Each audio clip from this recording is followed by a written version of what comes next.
¿Ya te has dado cuenta de que, cuando realmente cortas el contacto, el narcisista no reacciona como todo el mundo espera? Al contrario de lo que te contaron, el silencio no lo libera, lo desestabiliza. Y aquí está la verdad que casi nadie tiene el coraje de decir: el contacto cero no lastima solo el corazón del narcisista, golpea directo al ego, a la identidad y a la sensación de control. El narcisista, sea hombre o mujer, no lidia bien con el rechazo real. Y cuando se da cuenta de que perdió el acceso emocional, algo mucho más profundo comienza a suceder por dentro.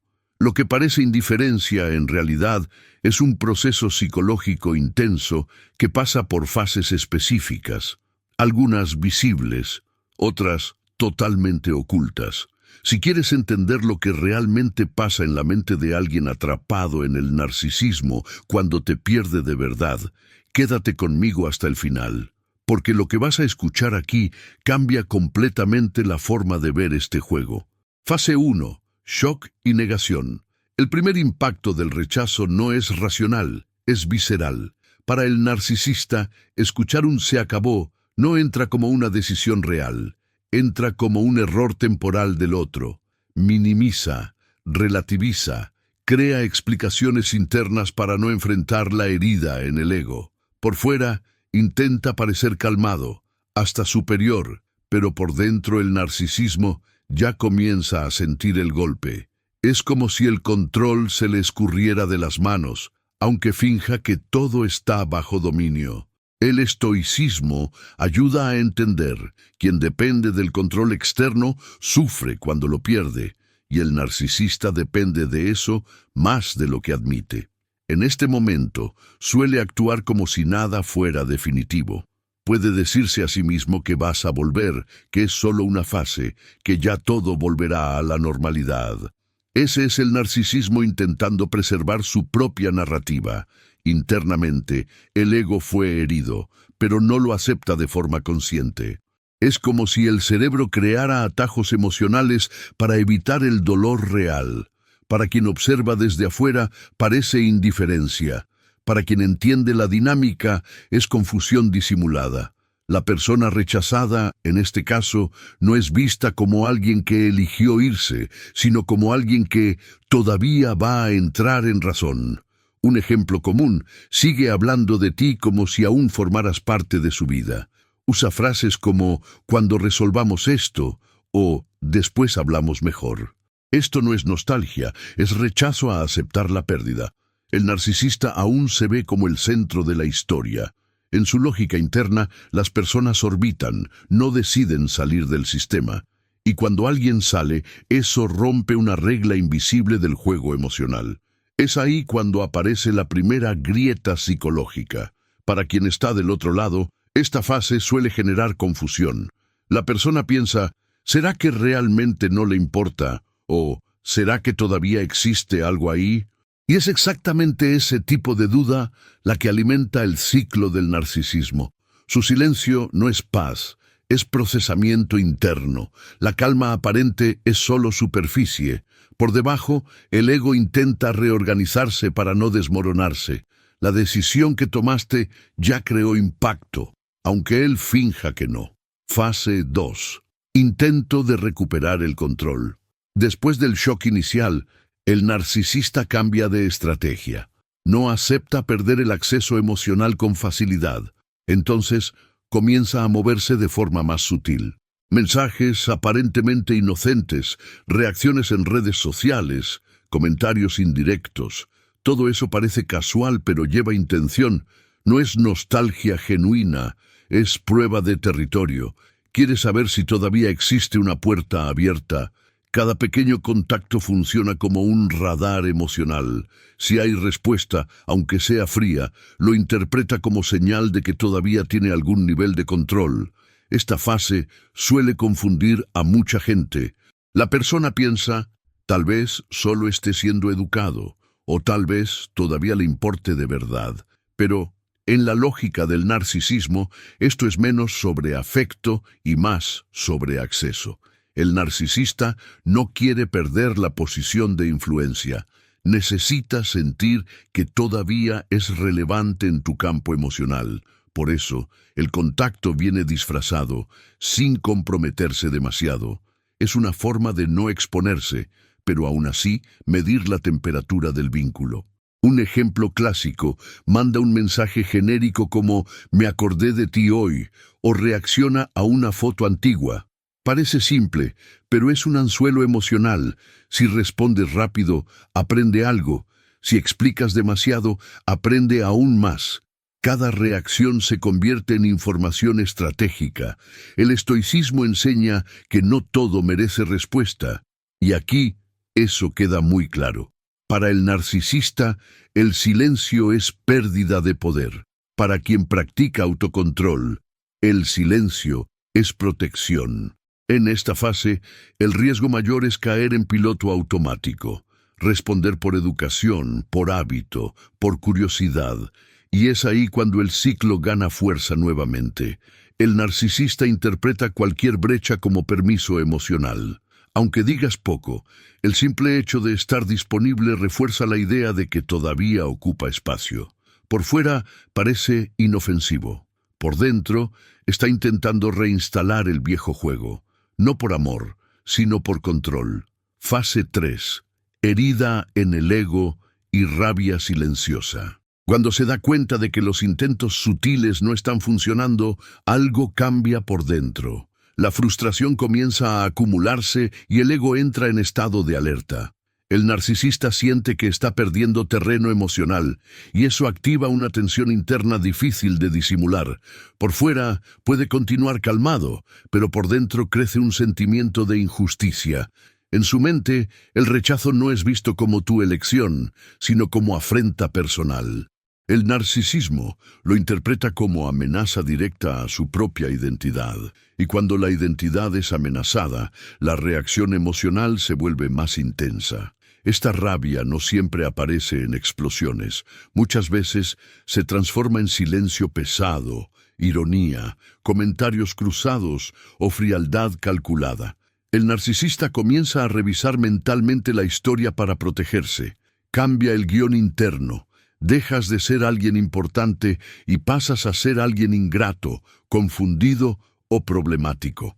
Esta reescritura no es consciente al principio, pero funciona como anestesia emocional. Si logra verse como víctima, no necesita lidiar con el dolor de haber sido rechazado. Un ejemplo común es cuando comienza a contar versiones distorsionadas a amigos o familiares. Puede decir que eras inestable, difícil o que nunca estabas satisfecho. Esto no es solo chisme, es autoprotección psicológica. Al disminuirte, intenta inflar nuevamente su propio ego. El estoicismo enseña que quien depende de la validación externa vive en guerra interna. Aquí, eso queda evidente. La rabia no es solo contra ti, es contra la sensación de pérdida de control.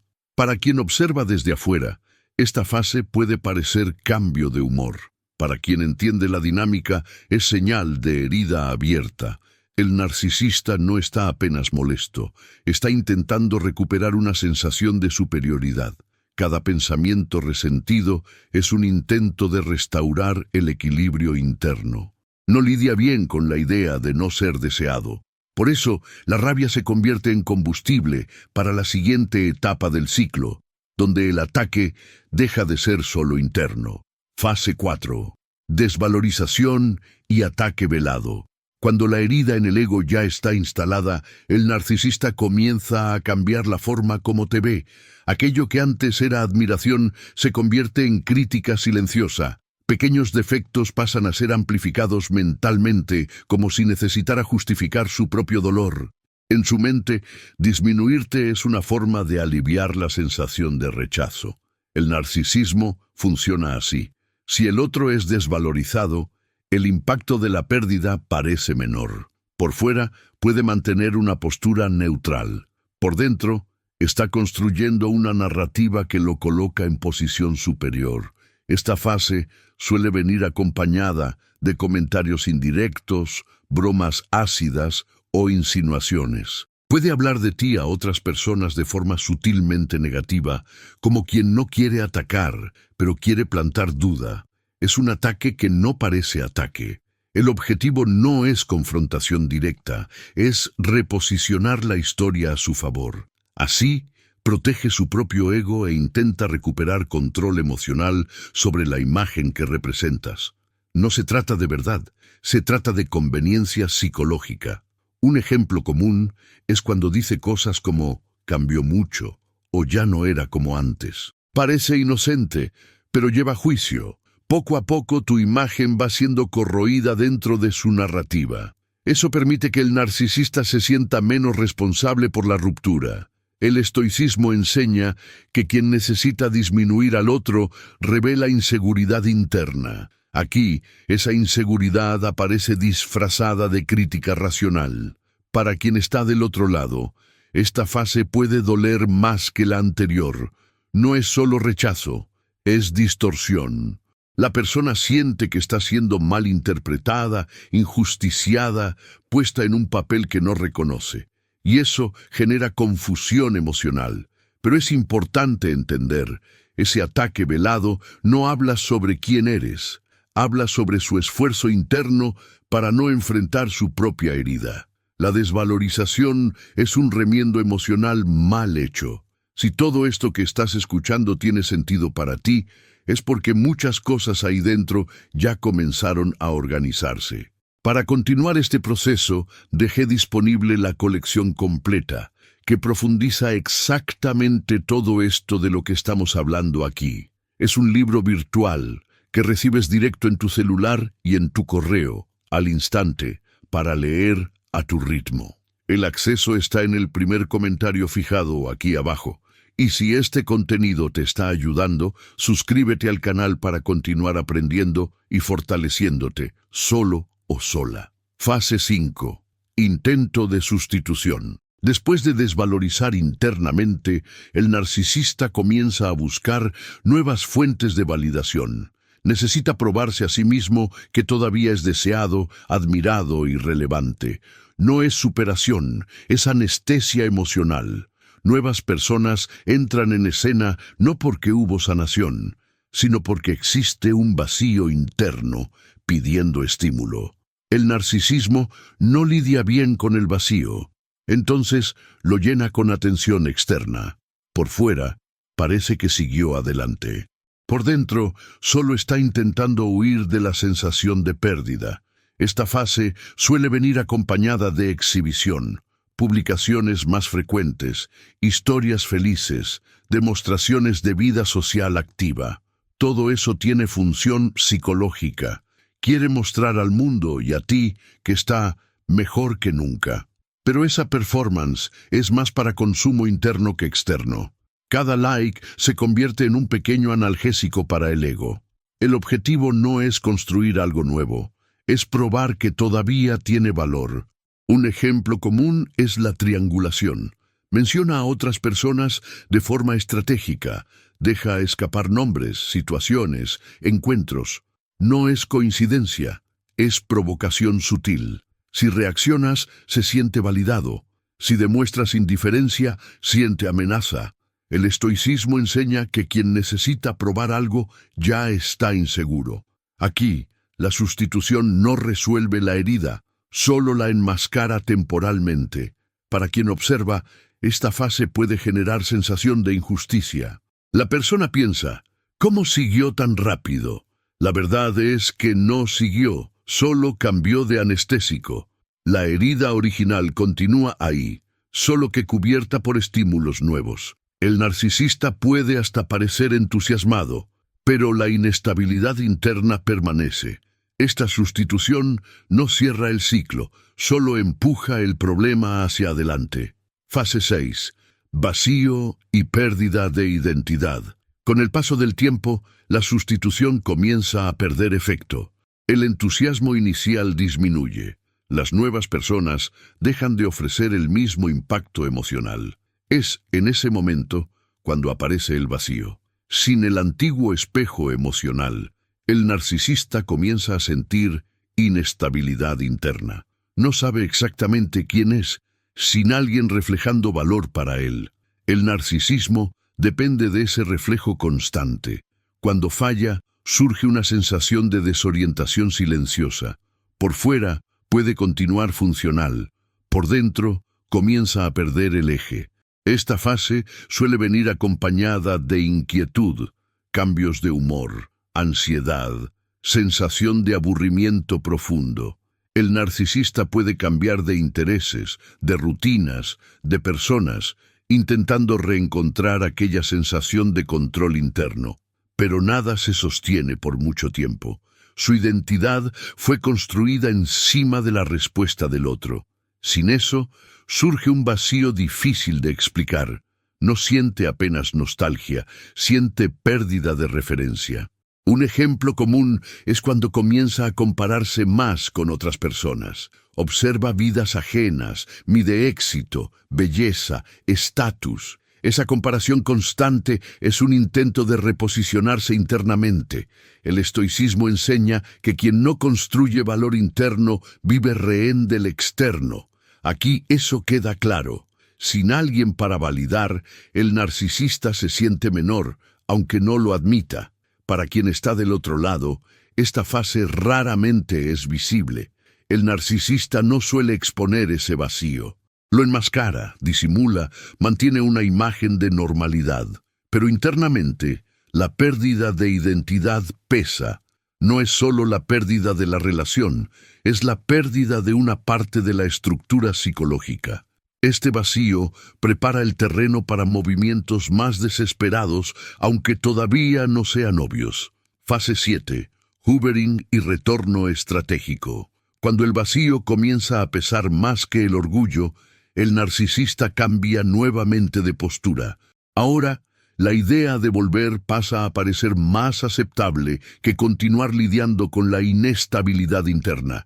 No es un retorno por conciencia, es un retorno por necesidad emocional. Recuerda los momentos en que se sentía más fuerte, más validado, más en control, y asocia eso a tu presencia. El narcisismo hace esa cuenta rápidamente. Es más fácil intentar recuperar la antigua fuente que reconstruir algo sólido por dentro. Esta fase suele venir disfrazada de cambio. Puede aparecer más gentil, más reflexivo, hasta más humilde. Puede decir que pensó, que maduró, que entendió sus errores. Pero, en la mayoría de las veces, eso es una estrategia emocional, no una transformación real. El objetivo es reabrir la puerta, no reconstruir la casa. El retorno viene cargado de emoción, pero vacío de responsabilidad profunda. Es encanto con propósito, no sanación con consistencia. Un ejemplo común es cuando usa culpa o nostalgia. Frases como «nadie me entiende como tú» o «teníamos algo especial» aparecen con frecuencia. Esto no es solo recuerdo, es gatillo emocional. Quiere activar memorias, sentimientos, lazos antiguos. Si respondes con empatía, lo interpreta como luz verde. El estoicismo enseña que no toda emoción pide acción. Aquí, responder por emoción es exactamente lo que fortalece el ciclo. Esta es una de las fases más peligrosas para recaídas. Porque el narcisista parece diferente, pero la estructura interna continúa siendo la misma. Para quien está del otro lado, existe esperanza. Para él, existe estrategia. El miedo real no es perderte, es perder la fuente que sostenía su propio ego. Por eso, el retorno viene con intensidad. Pero intensidad no es profundidad. Es solo un intento más de restaurar el antiguo control. Fase 8. Colapso del control y reorganización interna. Cuando los intentos de retorno no funcionan como esperaba, algo más profundo sucede. El narcisista comienza a percibir, aunque sea de forma parcial, que perdió una fuente importante de validación. Eso no genera apenas tristeza, genera una herida estructural en el ego. El control que creía tener ya no se sostiene más. Por fuera, puede parecer que aceptó. Por dentro, existe un colapso silencioso de expectativas. El narcisismo no lidia bien con pérdidas definitivas. Lidia intentando reorganizar el juego interno. Esta reorganización no es saludable, es defensiva. Puede volverse más frío, más distante o más controlador en otros vínculos. Es como si ajustara el sistema para evitar sentir nuevamente el mismo tipo de impacto. En vez de sanar la herida, construye muros más altos. Eso puede generar relaciones más superficiales, más rígidas, menos vulnerables. El objetivo no es conexión, es protección del ego. El control cambia de forma, pero no desaparece. Un ejemplo común es cuando pasa a adoptar una postura más cínica. Frases como «ya no confío en nadie» o «las personas siempre decepcionan» aparecen con más frecuencia. Esto no es madurez emocional, es blindaje. Intenta transformar el dolor en identidad. El estoicismo enseña que aceptar la pérdida fortalece. Aquí, el narcisista hace lo opuesto. Transforma la pérdida en justificación para endurecerse. Eso parece fuerza, pero es miedo disfrazado. Para quien está del otro lado, esta fase marca un punto importante. Aunque siga su vida, la marca del rechazo permanece, no como aprendizaje profundo, sino como cicatriz mal resuelta. El ciclo no termina, se adapta. El narcisista sigue, pero carga internamente el recuerdo de que perdió algo que no logró controlar. Y eso, aunque nunca lo admita, influye en la forma como se relaciona de ahí en adelante. Si todo esto tuvo sentido para ti, comenta algo simple ahora, como «esto tuvo sentido para mí» o «necesitaba escuchar esto», porque solo quien vivió este tipo de relación sabe cuánto desordena la cabeza, lo emocional y la forma de verse. Y déjame decirte con toda claridad, no eres débil, no exageraste y no te confundiste en vano. Te quedaste demasiado tiempo dentro de un juego emocional invisible, típico del narcisismo, donde la culpa, el miedo y el desgaste siempre caían sobre ti. Este dolor es real y necesita ser organizado, no ignorado. Por eso no se trata solo de entender al narcisista, se trata de que recuperes tu claridad, tu identidad emocional y tu poder de decisión. Cuando no organizas lo que viviste, el patrón se repite. Cuando organizas, el ciclo se rompe. Y es exactamente para eso que existe la colección completa. Reúne en un solo lugar todo lo que necesitas para entender los juegos mentales, descifrar los patrones del narcisista y al mismo tiempo reconstruir tu autoconfianza y tu fuerza interna. Esto no es opcional para quien quiere liberarse de verdad. Es parte del proceso, es un libro virtual. Lo recibes directo en tu celular y en tu correo, al instante. No necesitas esperar entrega. Puedes leer a tu ritmo, con calma, cuando quieras. El acceso está en el primer comentario fijado aquí abajo del video. Es ahí donde comienza el cambio de llave para mucha gente que ya pasó por esto. Y si este contenido te está ayudando, suscríbete al canal y activa las notificaciones. Aquí no estás solo ni sola. Este canal es sobre claridad, fuerza y reconstrucción emocional. Y cada video es un paso más para salir definitivamente del ciclo del narcisismo. Hasta el próximo video.